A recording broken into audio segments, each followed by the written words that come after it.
kan sebagai warga negara punya hak untuk berpolitik, untuk punya pilihan politik tanpa harus merasa dihujat gitu lah. Toh kalaupun memang itu buzzer atau enggak kan ya udah itu pilihan politik masing-masing. Nggak perlu dikatain lu harus menghargai, malah harus menghargai kan pilihan politik setiap orang. Mereka itu nggak bisa terima pendapat yang beda. Masa mau disamain sama bapak-bapak Facebook sih? Sih politik di 2024 ini gue berharap juga ya lebih beradab dibanding 2019-2016 yang cebong kampret itu. Aduh sedih juga kan. Terpolarik kerasa banget. Iya, anak-anak belajar lah ya dari polarisasi zaman itu ya. Sekarang jauh lebih dewasa gitu menghadapi apa. Apa pemuda harus ada di legislatif ya? Gue sampai mikir punya ideas kalau misalnya pemuda tuh harus ada persenannya di parlemen atau di legislatif. Kalau misalnya cewek kan harus ada persenannya tuh. 30% ya. 30%. Gue ngerasa pemuda harus ada persenannya juga gitu untuk mereka bisa berpartisipasi dan belajar langsung.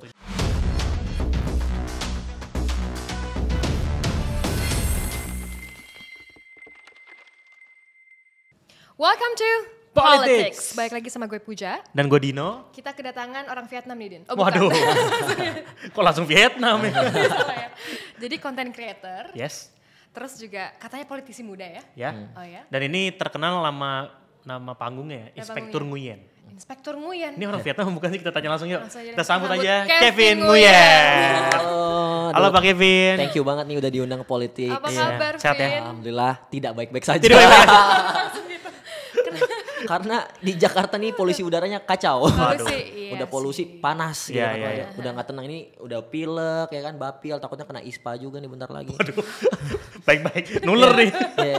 Tapi gue pengen nanya nih. Apa? Lu kan ya kita tahu lu Inspektur Nguyen tuh. Lu orang Vietnam apa Nguyen gimana tuh sih? apa sih? Sebenarnya nama gue tuh Kevin Geraldi, bukan Kevin Nguyen. Kevin Tapi kenapa Kevin Nguyen ya? Kevin Nguyen itu karena awalnya tuh gue memang pengen terjun ke politik kan, bikin konten-konten politik. Tapi di situ kan ada resiko kena doxing, resiko yang istilahnya kayak dicari lah nama, alamat rumah segala macam. Makanya gue cari nama kayak nama apa ya yang kira-kira pasaran, pasaran. Terus kalau di searching orang luar negeri gitu, ya udah kayak gue mikir Kevin Nguyen aja. Kevin Nguyen tuh di Vietnam nama yang paling mainstream soalnya. Jadi kalau di Vietnam tuh kayak ada 1 juta orang namanya Kevin Nguyen semua. Jadi kalau lu ketik Kevin Nguyen lu orang Vietnam semua lu. Jadi gue nggak bisa di-doxing pada saat itu. Dicari ya. Bisa dicari gitu. Jadi karena waktu tahun 2020-2021 tuh gue lumayan vokal banget dan keras terhadap kritik pemerintah juga. Jadi punya resiko banyak gitu kan. Jadi untuk menghindari doxing dan keluarga juga mengawanti-wanti kayak kamu udahlah nggak usah kayak keras-keras banget ke pemerintah. Takut ya? Takut, makanya kayak aku nyari alternatif, ya udah kasih nama pakai nama panggung aja biar orang nggak tahu. Ujung-ujungnya tahu juga sih.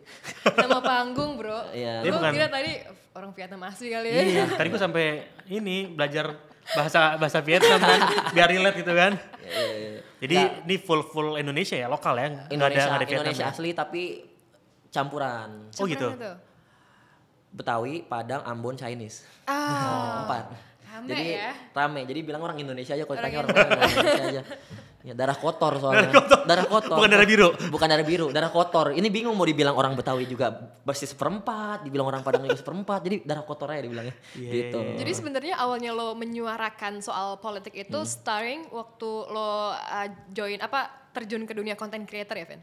Jadi sebenarnya nggak gitu. Jadi gue awal content creator itu gue ngebahas soal western culture awalnya. Western culture, okay. Feminism, rap culture yang pengen gue hentas, patriarki, kekerasan seksual. Awalnya di situ, awal mulai di sana. Sampai tiba-tiba gue merasa kayak kalau gue ngomongin yang westernized ini kayak bosen juga kayak orang-orang Indonesia nggak mau keintu ke sana gitu.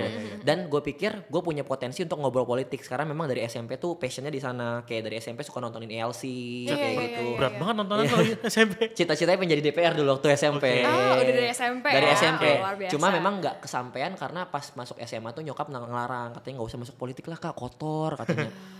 Kata keluarga sih kayak nanti kalau kamu masuk politik nanti makannya duit haram, dia bilang kayak gitu. Jangan, kita yang halal-halal aja kak, dia bilang gitu kan. Akhirnya dipaksa sama nyokap nggak boleh masuk IPS. Dulu kan ada pembagian tuh IPS. Jadi Nah, IPA. dulu pengen masuk IPS banget, dilarang sama orang tua. Dan itu kan tanda tangannya harus tanda tangan orang tua kan. Kalau sekolahku dulu kayak gitu. Jadi harus benar-benar tanda tangan orang tua, persetujuan bahwa anak ini masuk IPA atau IPS gitu. Tantangan nyokap ke IPA, jadi kayak udah terjun ke sana. Terus kuliah lu? Kuliah gue teknik. Teknik apa? Industri. Sebenarnya bikin pabrik, manufacturing. Nah, itu juga pas mau kuliah mau masuk Ilpol. tetap nggak boleh juga. Tantangan enggak? Enggak. Teknik industri di mana, Vin? Nyokap bilang kayak bukan nyokap doang sih, bokap juga kayak bokap ngelarang, kamu ngapain ilmu politika, ngapain gak jadi kerja, mau ngapain nanti kerjanya jadi apa kayak gitu kan. Mending kamu teknik aja kayak keluarga kita, kayak kakek kamu, kayak papa kamu, kayak tante kamu. Teknik ya. Ya karena satu keluarga teknik semua, jadi harus ngikutin jejak keluarga. Tapi ujung-ujungnya pas ngonten ya memang suka bacot aja gitu dan suka ikut aktivisme kayak dulu waktu zaman SMA suka ikut OSIS, pramuka kayak gitu-gitu kan. Jadi emang passionate di perpolitikan organisasi kayak gitu. Pas kuliah lu di BEM kah atau apa? Nah, uniknya pas kuliah gue nggak aktif yang di BEM gitu-gitu. Gue aktifnya social activism lewat digital kayak gitu, lewat sosial media kayak gitu. Ikut-ikut grup-grup yang kampanye kayak Greenpeace kayak gitu-gitu. NGO gitu NGO kayak gitu. Karena concern gue juga waktu gue bahas di TikTok awal-awal tuh gue bahas soal lingkungan, isu ras, kesetaraan, HAM. Jadi gue berangkatnya di awal di TikTok tuh dari HAM. Sebelum ke HAM, dari HAM tuh sempet joget-joget dulu sih sebenarnya. Tetap ya. Tetap ada dance-dance dikit lah. Maksudnya kayak ngikutin tren-tren yang ada di TikTok gitu kan. Tiba-tiba kayak punya inisiasi kayak gue nggak mau dikenal sebagai orang yang joget-joget gitu loh. Gue punya pengen dikenal dengan value lebih, akhirnya bahas HAM, feminism, terus tiba-tiba kayak manuver lagi nih kayak pengen lebih segmented kayak ke politik aja. Nggak pernah ada yang orang bahas di TikTok politik. Orang di TikTok tuh taunya joget-joget kok, bukan politik. Iya, jadi entertainment gitu Yes, karena dulu gue juga dapat penolakan di TikTok. Jadi yang awal-awal main di TikTok kan gue dari 2020 tuh ya. Pada saat itu memang banyak konten-konten informatif. Tapi nggak ada informatif yang politik gitu kan. Ketika gue mulai bahas soal ada beberapa issues kayak Omnibus Law, reformasi di korupsi, netizen TikTok menentang kayak lu ngapain bahas politik di TikTok, udah lu ngapain bahas-bahas yang berat sih di sini sih tempatnya santai, lu serius amat jadi orang, dia bilang gitu kan. Si netizen pada saat itu kayak gitu. Sampai akhirnya gue tetap lanjutin aja, gue konsisten selama 3 bulan bikin konten di TikTok dan ternyata lumayan muncul basis-basis baru nih, orang-orang basis-basis Nguyen gitu kan, orang yang setuju dengan politik dan akhirnya mulai terbukalah politik. Pada saat itu gue bikin campaign namanya Bismillah Komisaris buat ngeledekin Bismillah Komisaris 2020-2021. Jadi bikin campaign namanya Bismillah Komisaris di mana kita ngeledekin pejabat yang pengen jabatan kayak gitu, pejabat-pejabat yang jilat pengen jabatan.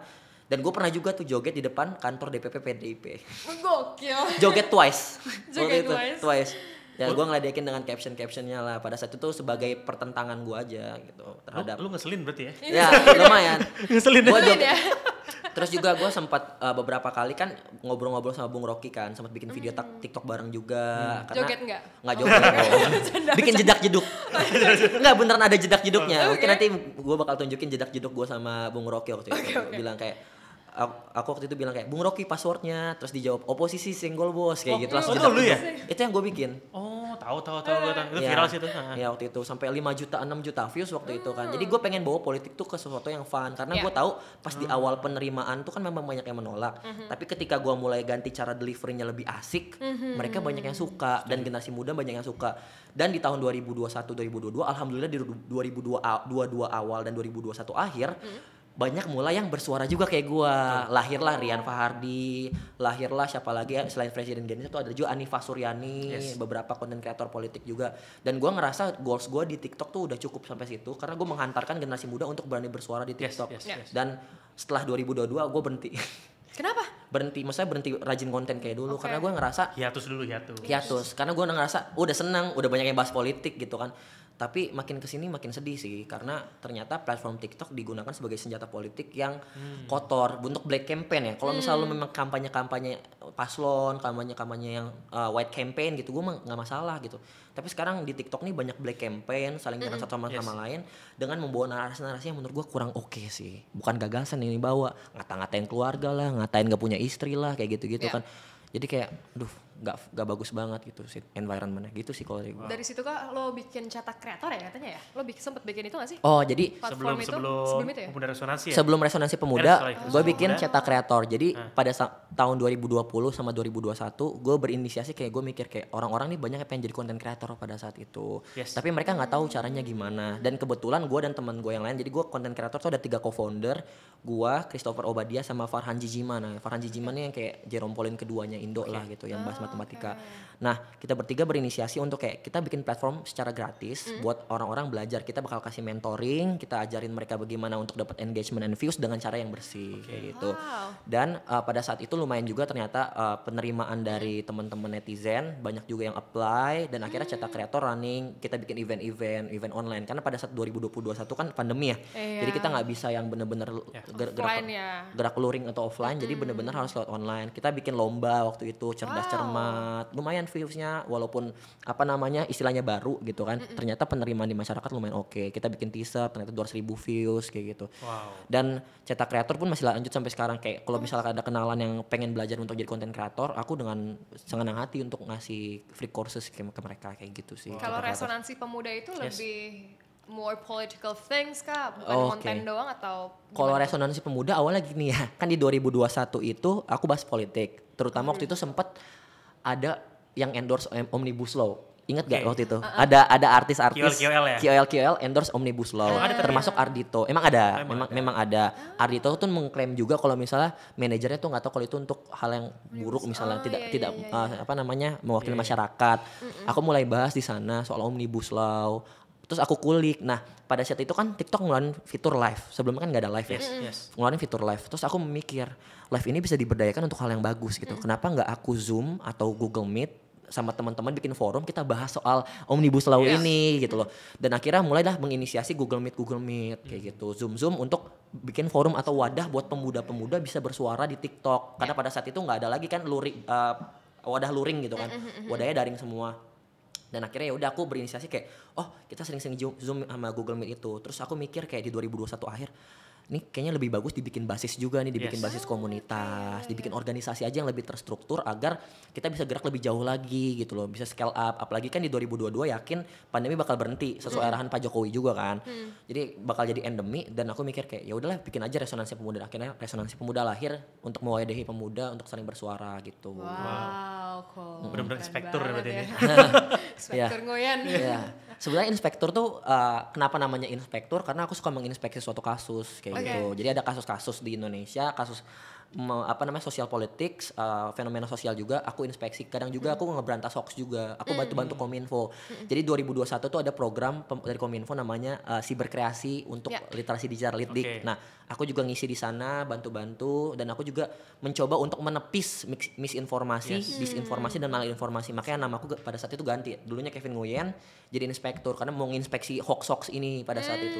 Tapi malah kebawa sampai sekarang namanya inspekturnya gitu. Jadi nama lu nih tergantung mood aja ya. Tergantung mood, lo mau panggil gue Nguyen kayak Kevin, kayak inspektur, kayak siapa terserah. Seronaf juga kan. Iya. Itu Seronaf apa tuh? Seronaf ya nama game Mobile Legend gue aja sih. Oh gitu. Nickname Mobile Legend gue aja.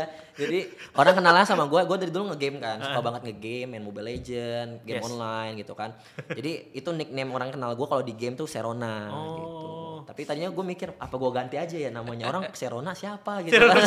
Orang kenal gue Kevin Geraldi. Jadi kalau mereka pengen nge-tag gue bingung kan. Kok Kevin Geraldi gak ada di Instagram. Kevin Nguyen juga orang Vietnam semua.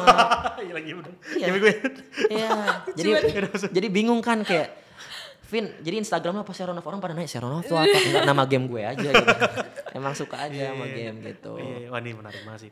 Tapi yang lucu yang serunya dari Kevin tuh, lu emang suka bahas semua isu gak sih Pak? Maksudnya aku tuh lu omongin gitu kan. Apa namanya gue bacotin. Iya lu bacotin. Soalnya kadang-kadang semua dibacotin aja. Gue mikir, kalau lu ngerasa gak sih kayak di Indonesia tuh selalu ada berita konyol tiap hari? Banyak. Entar tiba-tiba pedagang Tanah Abang lah yang protes. Gue awalnya simpati banget sama pedagang Tanah Abang. Oke, gue cerita sedikit ya.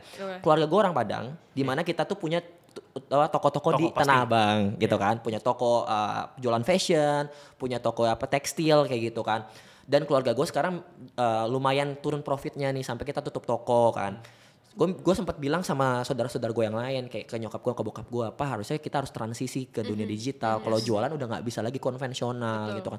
Tapi kayak sebenarnya kita harusnya konvensional masih bisa jalan juga lah, kan kasihan pedagang Tanah Abang. Akhirnya simpati dong.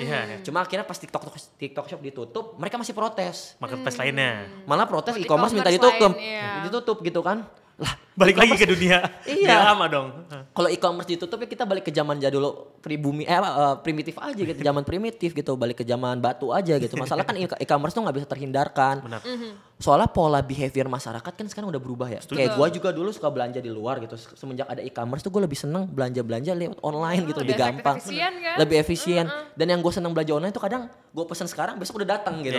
Nah paling cuma mungkin minusnya karena online kita nggak bisa tahu bentuk barangnya, minus-minus secara langsungnya gitu sih. Jadi kayak gue ngomongin apa aja di sosial media yang trending, kayak mau itu PSSI, mau itu tentang Palestina dan Israel, yang bener-bener perspektif gue aja gitu gue kasih. Kalau emang suka ya silakan, kalau misalnya nggak suka ya silakan berkomentar juga, menolak gue juga nggak apa-apa gitu. Karena salah satu concern yang gue ambil sekarang tuh, gue lihat generasi muda sekarang tuh susah untuk menerima pendapat orang lain. Itu mereka nggak gitu nggak terbiasa agree to disagree. Ya. Padahal kita nih negara Bhinneka Tunggal Ika kan. Selain ras, agama, suku tuh yang berbeda, opini juga pasti berbeda. Benar. Masalah kita tidak dibiasakan memiliki opini berbeda karena mindset dari dulu pas zaman-zaman mungkin ya ini pas pendidikan zaman dulu ya gitu kan, harus dengerin apa kata guru, nggak boleh melawan kayak gitu-gitu, senioritas gitu kan. Jadi masyarakat kita dibuat tumpul dari segi rasionalitas dan kritis gitu loh. Makanya kayak aku sedih aja di situ, pengen ngajak juga teman-teman buat kritis juga, berpikir lebih berlogika dan rasional kayak gitu. Biar gak gampang nge-serap informasi yang hoax, yang misleads ya kalau kita punya critical thinking tuh. Kayak gitu. Jadi benar-benar harus bisa melek digital juga, literasi digitalnya gitu. Dan dari segi berpendapat juga ya, namanya beda pendapat itu adalah hal yang wajar. Sekarang sadar juga gak sih Bang Dino, kayak kalau misal lu punya pilihan politik, orang pasti ngekritik lu kayak, lu ngapain lu pasti buzzernya si ini ya, lu pasti pendukungnya sini, lu ngejilat ya, lu mau komisaris ya gitu kan. Lu nyadar gak sih kayak gitu? Banyak Pak. Iya, makanya gue ngerasa kayak sedih aja. Gue pengen tuh sebenarnya kita kan sebagai warga negara punya hak untuk berpolitik, untuk punya pilihan politik tanpa harus merasa dihujat gitu lah. Toh kalaupun memang itu buzzer atau enggak kan ya udah itu pilihan politik masing-masing. Nggak perlu dikatain lu harus menghargai, malah harus menghargai kan pilihan politik setiap orang. Nah itu juga di generasi muda kita problemnya itu, selain apatis, mereka itu nggak bisa terima pendapat yang beda. Masa mau disamain sama bapak-bapak Facebook sih? Iya kan? Tapi gue senangnya gini, sekarang mungkin ya gue melihat terjadi perubahan yang signifikan di generasi Z itu ketika ada yang campaign politik. Contoh ada bikin orang generasi muda umur 18 tahun, dia pasang foto ya, abis itu dibikin jedak-jeduk tiba-tiba Prabowo atau jedak-jeduk tiba-tiba Ganjar.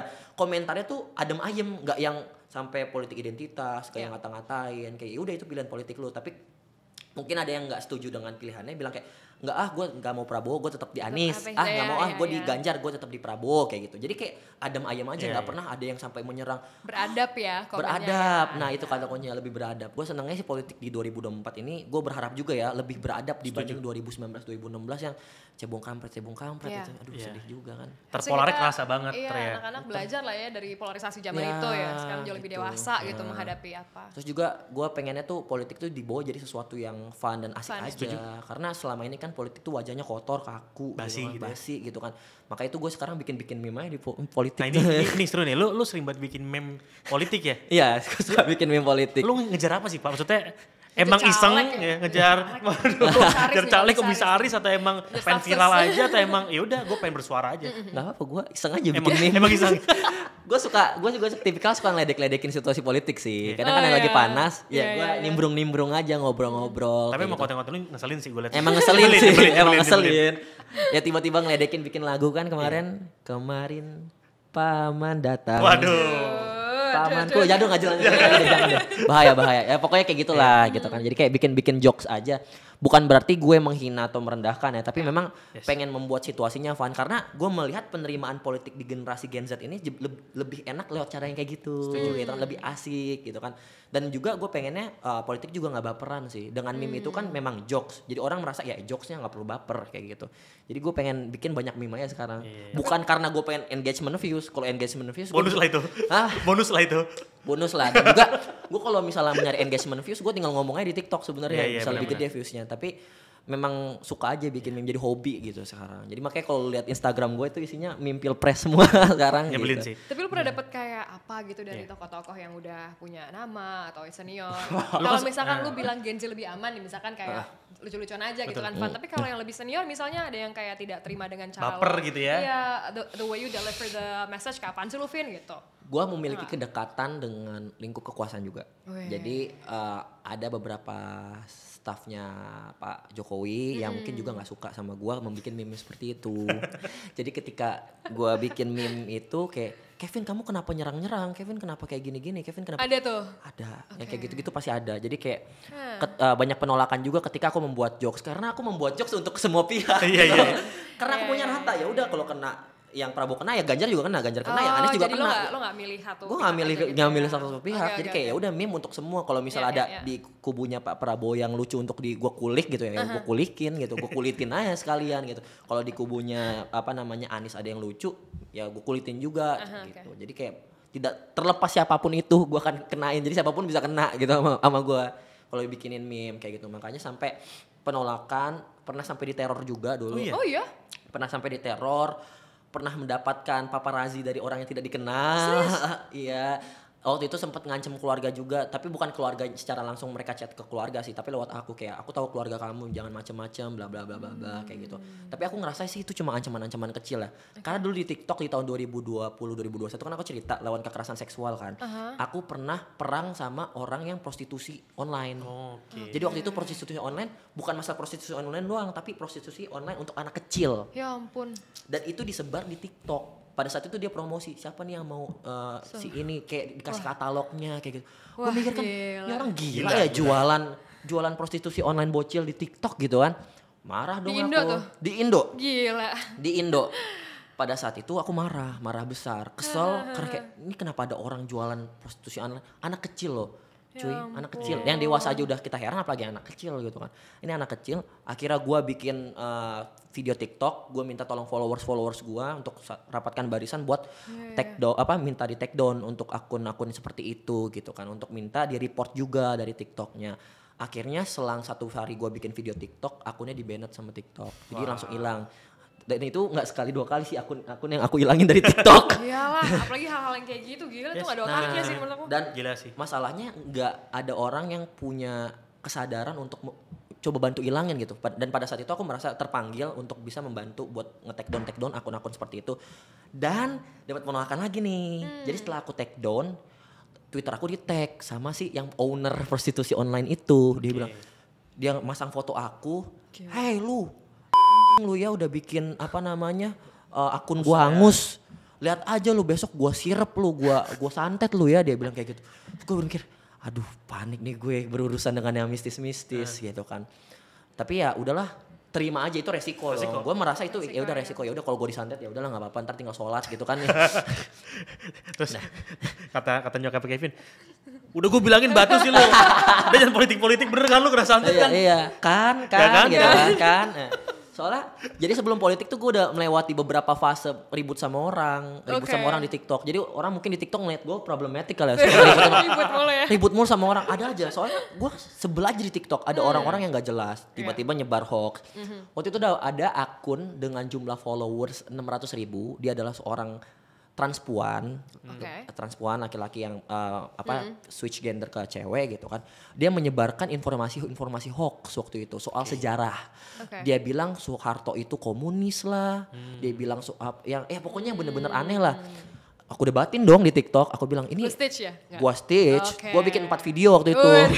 Niat. Panas karena gondok. Aku waktu itu kan bikin TikTok tuh punya 3 akun kan. Pada saat itu ada akun untuk bahas yang fenomena sosial. Oh, jadi lu beda-bedain punya segmennya yang fenomena sosial waktu itu 600 ribuan kalau nggak salah followersnya. Dan aku lagi rintis buat bahas sejarah, edukasi anak-anak soal sejarah-sejarah Indonesia. Itu lumayan waktu itu udah 300.000 followers yang di akun second gitu kan. Nah, aku lagi berjuang ngasih edukasi sejarah, ini ada orang melintirin sejarah, ya gimana gak kesel dong. Akhirnya pada saat itu aku ajak debat. Terus dia debat lah sama aku kan. Ada videonya di YouTube kalau mau lihat. Panjang kita debat di TikTok. Sampai di titik dia udah ke pojok. Karena dia merasa dia gak punya data-data dan referensi yang bagus. Karena dia asal ngomong. Soalnya salah satu referensi yang waktu itu dia bawa gini. Dia sama Kevin ya, saya ini tahu semuanya. Bapak saya tuh ini. Saya punya buku sakti namanya buku biru. Di situ ada tanda tangan ini. Ya kalau gitu Mbok kasih tahu lo bukunya yang mana gitu loh. Jangan cuma ngomong doang. Terus letaknya di mana buku itu menceritakan sejarah yang seperti ini. Sampai aku pojokin, akhirnya dia suren gitu kan, merasa capek di titik yang udah nggak bisa berargumen lagi. Dia bilang, udahlah Kevin, kamu ini nggak tahu ya, saya ini cenayang. Dia bilang kayak gitu. Pas di detik dia ngomong saya ini cenayang, aku udah tahu, wah ini udah nggak bisa dilanjutkan. Mistis lagi nih. Sudah bawa mistis. Udah nggak objektif. Udah, kalau gitu aku bilang. Pas ada itu aku langsung cut, aku bilang oke, Mbak, aku bilang gitu, oke Mbak Dian, kalau gitu kita diskusinya akhiri sampai di sini. Saya cukup tahu aja ternyata Mbak Dian tuh menggunakan referensi cenayang yang mungkin dari mimpi-mimpi, aku bilang gitu kan. Jadi nggak ada gunanya untuk aku berargumen lagi. Ya terima kasih untuk waktunya. Habis itu dia ngelaporin aku polisi. Pencemaran nama baik. Ya ampun. Terus di pencemaran nama baik itu dia lapor di Polres, di Polsek apa Polres ya, di Bali. Dia kan orang Bali kan. Dia laporin di Bali. Laporannya dikirim suratnya ke aku, tapi aku ya udah bodo amat. Kalau misalnya aku nggak ngerasain aku melakukan pencemaran nama baik ya ngapain? Tapi suratnya udah nyampe. Udah nyampe ke gue, suratnya sudah nyampe ke gue. Dan gue pikir kayak ya udahlah biarin. Dan ini nggak bukan problem pertama yang gue disomasi gitu. Iya. Pernah juga gue waktu itu ngekritik. Jadi ada ini lucu sih. Ini lucu di TikTok ya. Ini drama lucu sih. Kan pandemi Covid tuh orang sensitif ya. Yes. Gue banyak kehilangan keluarga karena Covid-19 gitu. Gue sedih. Gue gak mau orang tuh melanggar peraturan PPKM. Peraturan PSBB gitu kan. Yang diterapkan sama Pak Jokowi dan Pak Luhut pada saat itu yang benar-benar concern terhadap corona. Nah ada konten kreator di tengah pandemi ngajakin kita jalan-jalan ke Labuan Bajo. Dia lagi pandemi? Di tengah pandemi ke Labuan Bajo. Posisinya kita semua lagi struggling. Karantina ketat untuk flight aja tuh gak sembarang orang. Dia ngendorse itu, ngajak orang-orang untuk berliburan di mana orang-orang lagi takut dan angka Covid lagi tinggi-tingginya. Insensitif dong. Aku pada saat itu baper sebenarnya jujur karena saudara-saudaraku meninggal karena Covid, dia malah ngajak orang untuk pergi-pergi keluar. Akhirnya aku marah, ada salah satu akun travel yang jualan itu, aku stage. Aku bahas lah, padahal aku bikin meme-nya doang. Enggak, aku bikin meme. Enggak, aku yang ngomong-ngomong kayak gimana gitu loh. Abis itu di approach lah sama, aku pikirnya awalnya itu PR-nya ya, public relation-nya kan. Biasanya orang-orang legalnya kan yang approach gitu. Ownernya lah. CEO-nya langsung. Kevin, kamu harus bikin klarifikasi, kalau kamu gak bikin klarifikasi. Dia langsung kasih surat somasi. Kalau kamu gak bikin klarifikasi, soon kamu akan saya bawa ke ranah hukum, dia bilang. Loh, saya ngelanggar apa?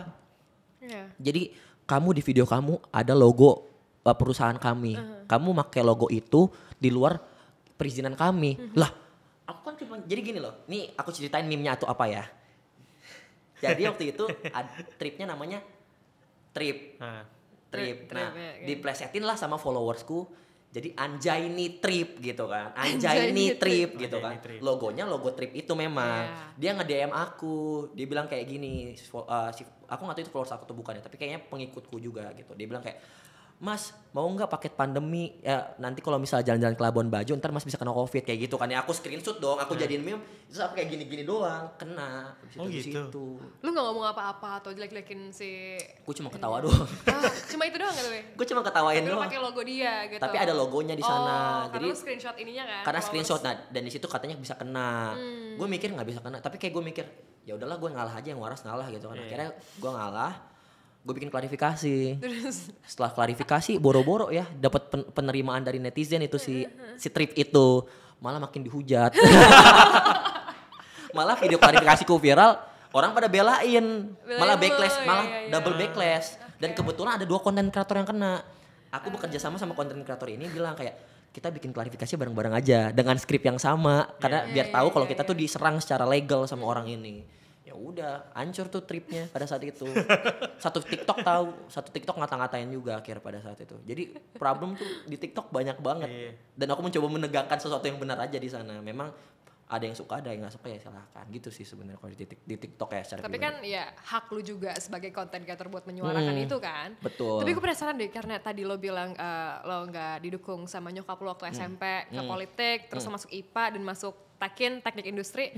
Tapi apa sih yang sebenarnya ngedrive lo buat benar-benar bersuara banget soal politik? Apakah pernah mengalami hal sesuatu tertentu, kebijakan apa yang menurut lo nggak works di lo dan lo kena impactnya atau apa sih? Jujur ya, gue datang dari keluarga yang biasa-biasa aja. Berkecukupan sih, ya alhamdulillah cukup-cukup aja. Tapi sederhana dan keluarga grassroots ya bisa dibilang akar rumput lah. Keluarga miskin juga bisa dibilang miskin, gak miskin-miskin banget, kayak mediocre lah bisa dibilang kayak gitu kan. Dan biasanya kita yang jauh lebih kena dampak dari kebijakan-kebijakan gitu kan. Dan selama ini sejauh aku baca berita dan pantengin apapun berita tentang politik, aku ngerasa kebijakannya tidak berpihak pada aku, kepada keluarga aku juga. Dan aku rasa itu adalah suatu hal yang sangat menyedihkan di saat pemerintah dan pemimpin-pemimpin ini yang sebenarnya ada di pemangku kekuasaan harusnya kan memihak pada rakyat gitu. Tapi kenapa rakyat-rakyat kecil ini, termasuk aku ya, rakyat mediocre ke bawah, itu malah tidak diuntungkan dengan kebijakan-kebijakan yang ada. Contoh omnibus law kayak gitu kan, rancangan di RKUHP omnibus law, apalagi banyak sebenarnya sih. Dan aku juga gedek waktu itu sempat reformasi di korupsi. Kayak Bang Dino ikut gak sih? Ikut gue. Lu gedek sama gue dong? Apa? Gedek sama gue. Oh enggak. Isunya. Bahas isunya, gue bahas isu reformasi di korupsi. Pada saat itu gue juga kesel melihat kenapa kayak gini gitu loh pemerintahan. Gue yakin Bang Dino juga on the same page sama gue.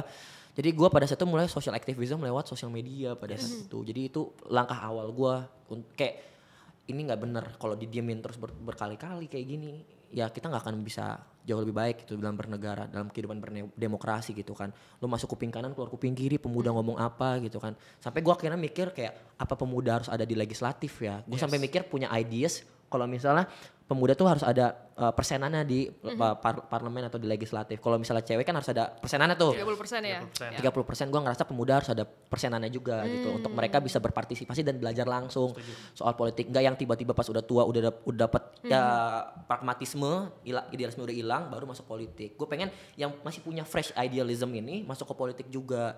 Tapi kan problemnya memang politik kita tuh nggak inklusif untuk generasi muda sejujurnya ya, karena harga politik di Indonesia tuh costnya besar banget gitu.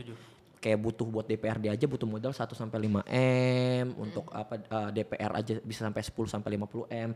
Sedangkan kita aja buat makan besok aja bingung nih mau makan ayam geprek apa Indomie gitu kan. Grassroots nih, beneran grassroots nih. Beneran grassroots. Ya, kadang kita makannya kita tuh nyari makan yang murah terus banyak porsinya yang nasinya banyak. Biasanya prasmanan Sunda tuh. Itu 10.000 tuh ya. Itu nasi bisa seabrok-abrok sebakul, makan sama kerang. Kerangnya sedikit juga enggak apa-apa, yang penting nasinya banyak gitu. Yang penting gua enggak mau lapar kayak gitu kan. Kayak gitu. Jadi gue berangkat juga dari yang gue bilang tadi, keluarga yang kurang-kurang yang ngerasain dampak-dampaknya lah, sedih juga bang gitu. Gue nggak mau politik juga nggak inklusif kepada generasi muda. Makanya gue mikir ada salah satu ide di mana gue sempat dengar juga dari Bang Faldo. Gue setuju banget sama Bang Faldo Maldini. Dia bilang kalau misalnya harus ada cap dalam berkampanye, cap duit budget kampanye gitu kan. Misalnya dibatasin maksimal 100 juta rupiah. Jadi sama-sama bisa bertarung secara fair, secara adil. Jadi yang ditekankan tuh pada gagasan, bukan pada banyak-banyakan uang yang dilemparkan ke masyarakat kayak gitu. Itu sih sebenarnya. Jadi gue setuju di sana. Ini hal yang menarik nih. Tadi kalau kita nggak bersuara, mungkin akhirnya korbannya ya Kevin gitu kan. Nggak nutup kemungkinan ke depan mungkin adik kita, saudara kita. Jadi emang kita harus ambil sikap. Nah gue pengen nanya juga nih, apa yang lu lakuin hari ini kan semuanya pasti kan nggak mungkin nggak ada endingnya dong, nggak ada titik akhirnya dong. Lu nyari apa sih sebenarnya dari lu kritis ya kan, lu melek terhadap politik, semua isu lu bacotin. Lu nyari apa sebenarnya Kevin? Gue suka banget ngedukasi orang sih. Sebenarnya dari kecil gue suka. Jadi gue dari kecil tuh suka nutor orang, kayak nutor teman. Dan gue ngerasa passionate gue di sana, kayak ngajarin orang. Tapi at some point gue juga merasa ngajarin ini nggak memberikan dampak yang lebih banyak gitu. Gue butuh power, gue butuh logistik yang jauh lebih besar untuk bisa mengedukasi jauh lebih banyak orang lagi. Gitu. Dan makanya itu gue mikir kalau misalnya untuk sampai ke sana, gue butuh posisi-posisi strategis untuk bisa menumpahkan ide-ide yang gue punya, gagasan-gagasan yang gue punya gitu. Dan gue merasa setelah gue kritis ini, gue belajar politik praktis, gue terjun ke dalam, gue masuk ke dalam sistem ya, gue masuk ke dalam sistem, gue punya kesempatan, gue punya kekuasaan, gue bisa berbuat baik jauh lebih banyak lagi ke depannya kayak gitu, untuk mewakili masyarakat ini gitu kan. Karena gue ngerasa juga kalau misalnya gue cuma cuap-cuap di internet, cuap-cuap di sosmed, dampaknya juga nggak sebesar itu gitu. Syukur-syukur hoki kayak misalnya Aubima yang misalnya Bima Lampung itu kan hoki banget, dia bisa datengin presiden sampai ke sana gara-gara kritiknya. Tapi kan itu cuma kayak satu kasus gitu loh. Jadi gue butuh logistik, sekali lagi gue butuh logistik, gue butuh positioning, mau itu jabatan, kekuasaan, apapun itu. Gue bukannya gila kekuasaan, tapi gue punya tujuan yang lebih besar, yaitu mengedukasi masyarakat tadi. Makanya gue lakuin di TikTok semuanya ya pure dari hati aja sih gitu loh, karena gue nggak pernah mau disetting. Dan kalau misalnya pun lu ketemu sama gue langsung, ngobrol sama langsung, ya lu pasti paham lah gue kayak gimana gitu aja dah. Lu mau eksekutif, legislatif atau yudikatif? Kalau ditanya endgame-nya gitu. Endgame-nya gue pengen. Atau mau semuanya nih? Gue pengen belajar semuanya sih sebenarnya. Tapi ya untuk saat ini gue nggak memungkinkan untuk di yudikatif ya. Jadi gue mungkin ke eksekutif sama legislatif gitu aja.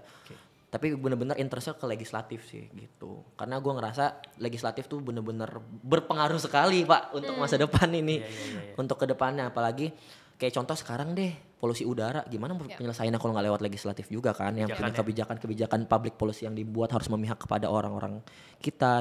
Mungkin mereka acuh tak acuh karena mereka berangkat tiap hari naik mobil adem gitu kan, nggak ngerasain polusi udara. Gue yang tiap hari naik motor bolak-balik anjing capek banget gue nih, aduh ya Allah. Lagi panas-panasnya ya minggu-minggu ini ya. Buset dah itu udah panas banget di Jakarta ya, bisa dibilang kayak begitu. Nyampe keluar tuh. Kagak ada anta dah pokoknya udara. Di bocah-bocah Bekasi tuh ya. Kagak ada anta emang ini udara Jakarta ini nih. Sebenarnya gue tuh udah grassroots ya kan. Walaupun tinggal di Jaksel, itu mepet Depok, deket juga sama Jaktim. Jadi bisa bergaul, bisa literally witches juga, bisa grassroots juga. Bisa gak ada anta juga. Bisa gak ada anta tapi memang lebih merasa gak ada anta adalah bahasa gua. Kayak gitu, bahasa Betawi. Karena gue juga kan lebih dekat sama keluarga yang Betawi kayak gitu. Jadi ya itulah pengen yang lebih inklusif aja politik untuk semua orang gitu biar lebih fun. Tapi Vin lo kan kayak mewakili anak-anak muda nih Gen Z untuk menyuarakan aspirasi lo terhadap kebijakan atau politik. Nah lo punya tips gak sih buat anak-anak muda tuh biar misalkan menilai calon-calon wakil presiden, calon presiden kita itu lihatnya dari gagasan yang seperti apa, harus punya critical thinking atau seperti apa gitu. Terutama untuk teman-teman yang masih apatis misalnya. Gue gak mau vote gitu, sama aja. Sebenarnya kan politik itu kembali ke interest masing-masing ya. Tiap orang punya interest masing-masing ya. Cari aja pemimpin yang sesuai dengan interestmu. Udah as simple as that sebenarnya gitu kan. Kalau misalnya pemimpin ini bikin kebijakan yang sesuai dengan kamu gitu, silakan pilih aja gitu. Karena kan tiap orang gak bisa disamakan interestnya gitu. Gak bisa dipukul rata. Kalau bisa dibilang kayak si A bilang, oh kepentingan gue, interest gue itu mewakili rakyat yang mana? Rakyat juga beda-beda nih. Ada rakyat yang oligark, ada rakyat yang mungkin dia pengusaha, ada rakyat yang di grassroots. Semua orang punya kepentingan dan gak bisa nyenangin semua orang gitu. Tapi yang pasti gue pengen apapun kebijakannya, siapapun pemimpin yang dipilih itu bisa lebih banyak memberikan win-win solution kepada orang. Jadi yang lebih banyak manfaatnya lah istilahnya kayak gitu. Dan memilih pemimpin juga harus benar-benar cek latar belakangnya sih. Makanya bukalah bijakmemilih.id gitu. Jadi bijak memilih itu kita ini promosi dikit ya. Gak apa-apa, silakan. Di bijakmemilih.id itu kita memprovide informasi-informasi soal background check partai. Di situ juga bisa langsung ngecek riwayat partai pernah apa aja yang pernah dicapai, yang pernah korupsi juga siapa aja kayak gitu dalam partai. Sampai spesifik gender cewek cowok di komposisi legislatif juga kita ada di situ. Jadi benar-benar harus kritis, cek, harus bijak dalam memilih. Makanya buka bijakmemilih.id kayak gitu. Jadi 2024 atau 2029 atau 2034? Kita tunggu nih. Tunggu tanggalnya. Nah mungkin terakhir gue juga pengen nanya, ya sekalian closing statement pesan dari Kevin buat teman-teman, dan gue pengen tahu sih figur siapa sih yang lu kagumi dan akhirnya ya menginspirasi Kevin sampai hari ini dan seberani ini. Oke. Jadi ada beberapa figur yang gue sukai ya jujur. Contohnya ada Mbak Najwa Shihab, pasti kayak semua orang suka ya sama dia gitu kan, karena dia benar-benar bisa mewakili keresahan masyarakat. Dia juga membantu dalam environment politik kita gitu kan. Dia biasanya jadi orang di tengah nih yang nyediain middle ground buat politikus. Selain Mbak Najwa Shihab ada Rocky Gerung. Rocky Gerung yang benar-benar vokal walaupun agak ekstrim ya, mungkin bagi sebagian orang. Tapi menurut gue melihat dia tuh dari sisi objektivitasnya. Itu objektivitas dan ketajaman berpikir. Gue mengagumi itu banget karena dia bisa membuat orang-orang yang sebelumnya nggak paham jadi jauh lebih paham dan jauh lebih kritis. Dan mereka kayak mereka yang di grassroots jadi paham soal logical fallacy. Itu yang ngajarin Rocky Gerung. Sesat pikir kayak yang dasar-dasar yang fundamental. Selain Rocky Gerung juga ada Pak Erick Thohir sama Pak Mahfud MD sih sebenarnya. Nah, kalau Pak Erick Thohir gue suka banget sama beliau karena dia bisa menjembatani generasi muda sama yang senior-senior ini dikasih akses kayak gitu. Dan dia selama ini inklusif mungkin karena memang dia punya anak yang Gen Z juga sama milenial. Jadi dia bisa relate gitu ya. Relate sama kita. Terus juga kalau misalnya kita lihat di sosial media itu asik aja gitu, enak terus makannya kan. Selain itu Pak, enak terus makannya. Terus selain itu juga dia kebijakannya memihak juga ke pemuda, serta di BUMN juga banyak bersih-bersih juga. Makanya itu gue selalu sama beliau. Kalau Pak Mahfud MD gue emang suka dari lama sih jujur, dari zaman gue SMP tuh gue suka banget ngeliat dia seberani itu. Karena menurut gue dia adalah orang yang nggak bisa dikontrol oleh kekuasaan. Jadi kalaupun dia berada di lingkup kekuasaan, dia punya pendirian sendiri, punya idealisme yang nggak sama orang lain gitu. Gitu aja sih paling figur-figurnya. Wow. The best. Gitulah pokoknya. Jadi gue suka sama semuanya. Nguyen yang ini beda sama Nguyen yang di sana ya. Beda. Ini Nguyennya top ini. Oke, gue rasa ini luar biasa sekali ya Puja ya. Kita butuh sebenarnya orang-orang kayak Kevin yang banyak sih, karena kalau enggak ya tadi aktif menyuarakan ini ya suara ya. Ya tadi kita jadi generasi muda cuma jadi objek aja, padahal hari ini harus jadi subjek dan harus berani speak up kayak Kevin. Soalnya kalau misalnya lu nggak bener-bener concern terhadap kebijakan, bisa jadi yang tadinya konser 6 hari cuma jadi potong jadi 1 hari doang kayak gitu. Itu kan kebijakan se-impactful itu, jadi ada pengaruh dari politik juga, kebijakan konser kah, kebijakan penyelenggaraan ini segala macam, mau bikin acara apa segala macam kan juga ada tergantung kebijakan politik yang dibuat gitu sih sebenarnya. Jadi Gen Z beranilah bersuara, harus ambil langkah, harus siap bersuara, jangan being apathetic. Oke, that's Kevin Nguyen, that's Politics. Gue Puja, gue Dino. See you in another sessions. Bye guys, thank you banget. Thank you Vin. Thank you juga.